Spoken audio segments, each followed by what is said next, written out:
नमस्कार मित्रों, मैं पंडित भूदेव शंखधार अपनी YouTube चैनल में आपका हार्दिक स्वागत करता हूं। आज का ये वीडियो उन मात्र शक्ति को समर्पित है जो वट सावित्री के दिन अपने पति की लंबी आयु के लिए व्रत और पूजा करेंगी। वट सावित्री व्रत ज्येष्ठ मास के कृष्ण पक्ष की अमावस्या तिथि को किया जाता है। इस बार अमावस्या तिथि 29 मई दिन रविवार दोपहर 2:44 पर प्रारंभ हो जाएगी और सोमवार 30 मई सायंकाल 4:59 तक अमावस्या तिथि रहेगी।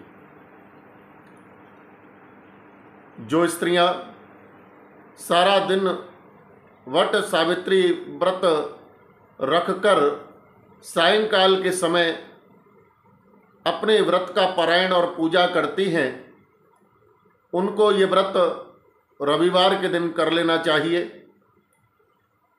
और जहां इस व्रत की पूजा प्रातः काल में, मध्याह्न काल में होती है, वहां इस व्रत को सोमवार के दिन 30 मई को करना चाहिए। मैं इस व्रत की थोड़ी सी विधि भी बता दूं। व्रत के एक दिन पहले से सात्विक भोजन करें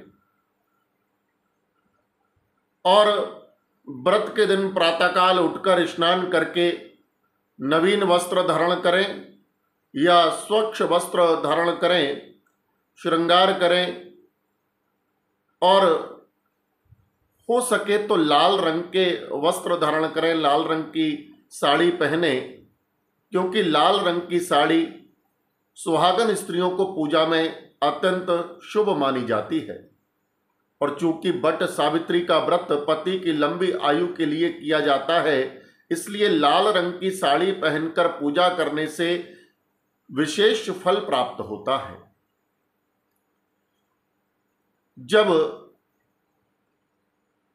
भगवान के मंदिर में, जो घर में मंदिर बना रखा है, वहां बैठें, पूजा की थाली लगा करके धूप दीप इत्यादि जला करके बैठें और सबसे पहले भगवान श्री गणेश का पूजन करें और भगवान श्री गणेश के पूजनों उपरांत गौरी जी का पूजन करें और उसके उपरांत चाहे तो वट वृक्ष के समीप जाकर वहां वट वृक्ष की पूजा करें और वट वृक्ष को 7, 11, 21 या 108 बार कलावा लपेटकर उसकी परिक्रमा लगाएं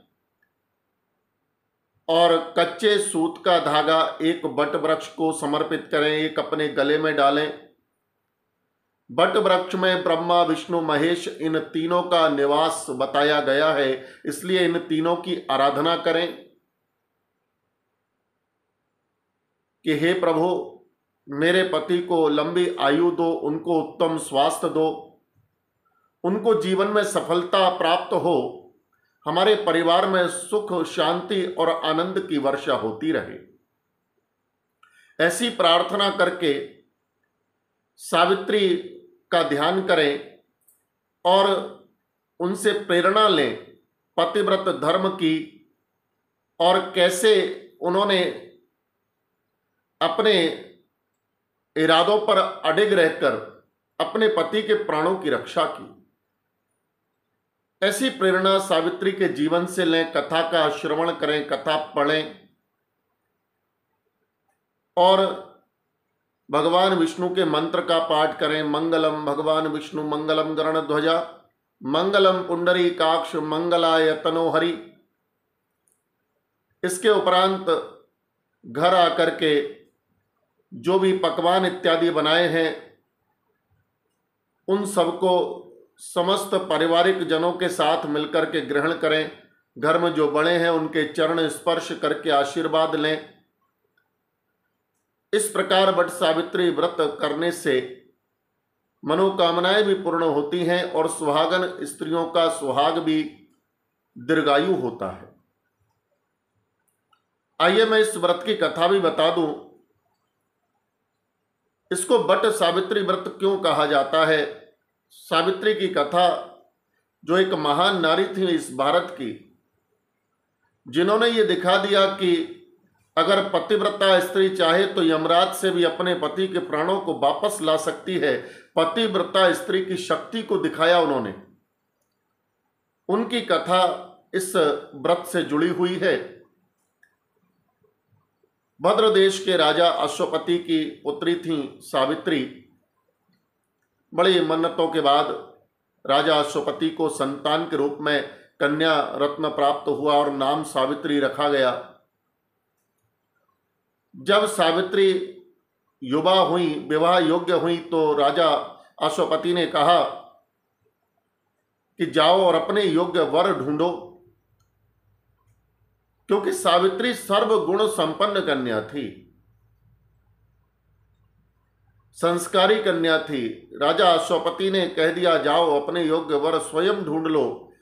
और जब सावित्री भ्रमण करते हुए तपोवन में पहुंची तो वहां साल्व देश के राजा द्युमत्सेन के पुत्र सत्यवान को देखा और उन्होंने सत्यवान से विवाह करने का निर्णय लिया।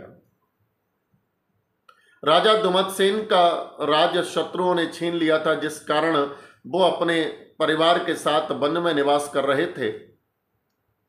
सावित्री ने लौटकर अपने पिता राजा अश्वपति को बताया कि मैंने सत्यवान को अपने वर के रूप में चुना है।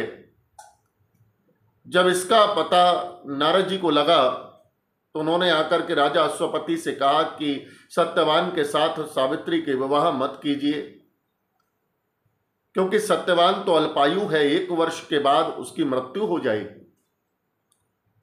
राजा अश्वपति ने सावित्री को बहुत समझाया, पर सावित्री ने कह दिया कि आर्य कन्या जीवन में एक बार ही अपने पति का वर्ण करती है, वो मैं कर चुकी हूं। अब मैं विवाह तो सत्यवान से ही करूंगी। तब राजा अश्वपति ने सत्यवान से सावित्री का विवाह कर दिया। विवाह के उपरांत सावित्री जप तप नियम व्रत अनुष्ठान करने लगी अपने पति की लंबी आयु के लिए। और जब 1 वर्ष के बाद वो दिन आया जो नारद जी ने बताया था, जिस दिन सत्यवान की मृत्यु होनी थी, सत्यवान जब जंगल में लकड़ी काटने के लिए गए तो सावित्री उनके साथ गई। वहीं एक बरगद के पेड़ के नीचे बैठे तो वहां सत्यवान के सिर में दर्द होने लगा, उनको चक्कर आने लगा। सावित्री ने उनको वहीं लिटा दिया।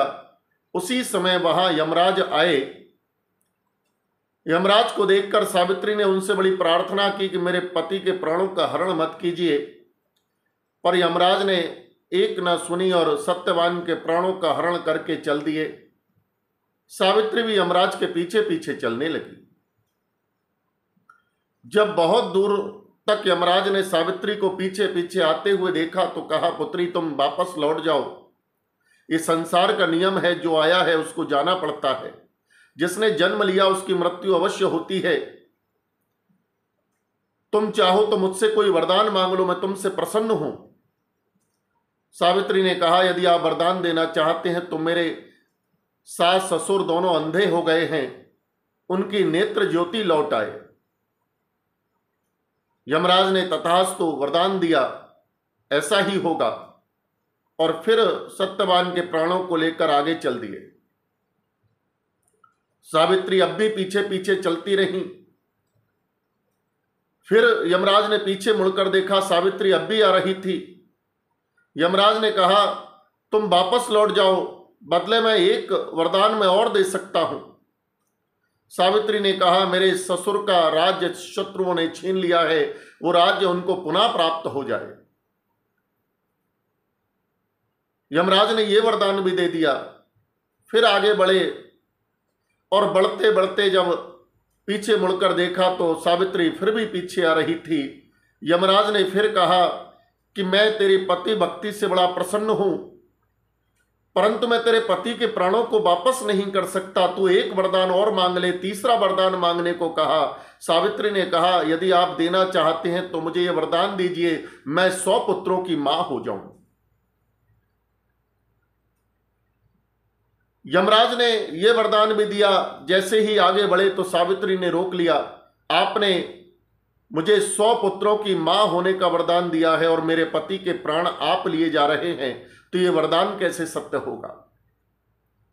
यमराज सावित्री के बुद्धि चातुर्य से बड़े प्रसन्न हुए और उन्होंने प्रसन्न होकर सत्यवान के प्राण लौटा दिए और यमराज अपने यमलोक चले गए। सावित्री ने उस वट वृक्ष के नीचे आकर देखा, सत्यवान को जीवित पाकर बड़ी प्रसन्न हो गई और फिर सावित्री और सत्यवान दोनों लौटकर घर आए। राजा दुमतसेन को अपना राज्य भी प्राप्त हो गया और सत्यवान सावित्री चिरकाल तक एक दूसरे के साथ रहते हुए आनंद पूर्वक जीवन व्यतीत करते रहे। इस कथा का श्रवण बट सावित्री के पूजन के दिन, व्रत के दिन करने से पतिव्रत धर्म दृढ़ होता है, मनोकामनाएं पूर्ण होती हैं। धन्यवाद।